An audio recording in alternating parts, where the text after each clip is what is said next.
Hello everyone, today I'm going to show you how to fix Bluetooth is not working on Windows 10 or 11. So let's begin. So here we are in our desktop, and to fix this problem is very easy with very simple steps.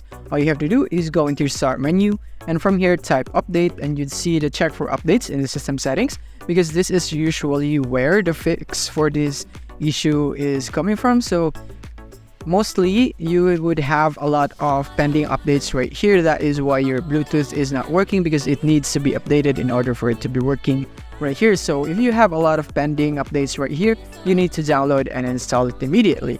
But if you don't have one, or if you have already installed it and it still didn't work, then I suggest that you proceed to the next step.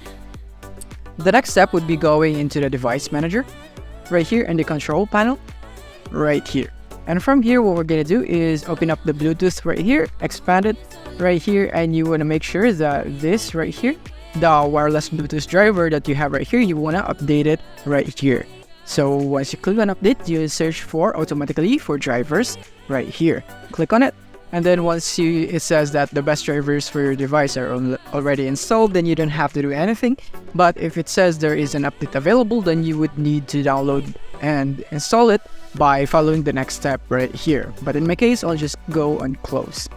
And after that, if you have already done that and it's still not working, then the last thing that you need to do is right click on it again, and then you wanna click on uninstall device. And after that, you would be able to install it again when you restart your computer. So after uninstalling your device, your driver right here for Bluetooth, you wanna restart again, and then Windows would automatically reinstall that driver right there, so it would be fresh and there would be no errors. And yeah, that is basically how you do it. Thank you for watching. If this video helped you out, don't forget to hit the like button and subscribe button so that you won't miss our future updates.